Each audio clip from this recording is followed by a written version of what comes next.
Hello traders, FpC&x here. Today is Wednesday, May 3rd, and I'm going to be analyzing the US dollar yen starting on the monthly, working my way down to the 1 hour time frame. But first, take a look at my new trading course available to all Gold Patreon members. The link to find out more information about that can be found up here in the corner.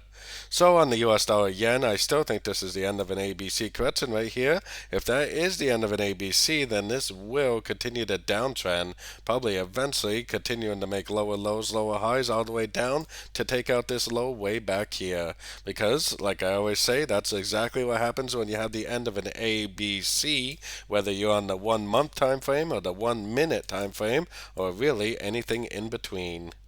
So let's take a look at that on the weekly time frame. On the weekly time frame, this is where you can actually start to see the lower lows, lower highs that make up this move down, probably a wave one. I still think this move up right here is going to be an ABC. We are sitting at that 38%, so this possibly could be an area to end a wave C. And we do have federal funds news coming out today for the US dollar, so maybe this will end the correction, end the wave 2, and then end up continuing the downtrend for a wave 3. So let's take it down to the daily time frame. Now, daily time frame, we definitely have a very soft turn right there. It looks like a wave 1, 2, 3, 4, 5 of A. This is probably an A, B, C, a B. Now, this move up doesn't really look complete to me. It kind of looks like it needs to go up again. But sometimes you don't really get that 3, 4, 5 shape when you're talking about a wave C on the end of a correction. So there is a possibility this is already ended a correction right here. Like I said, we have a big news event coming out today, and I still think that the dollar is more likely to continue down at the news, which would also probably drive this down pretty nicely, ending up looking something like that, probably ending a wave 2 and being a big wave 3.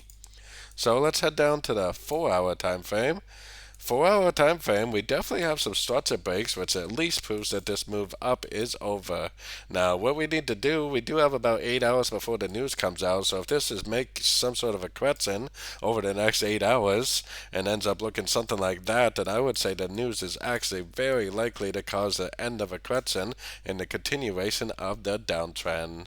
So on the 4 hour time frame, we definitely don't have time for that, but if we go down to the 1 hour and then we draw out what roughly 8 candles would look like.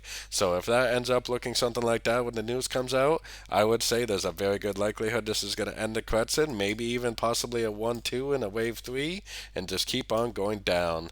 It could possibly turn into an ABC and go back up, especially looking at some of the yen pairs. The yen pairs do look like they have a long ways to go to the upside, but looking at this one, it looks like it does want to go down on the higher time frames. So really, we should be looking for sorts in a downtrend, and I think today's news should give us a pretty good opportunity to go short for what should be a big wave 3 of that big pattern like I was showing on the higher time frames. So don't forget to join my free Discord channel. The link for that is on the screen and in the description. Thanks and happy trading.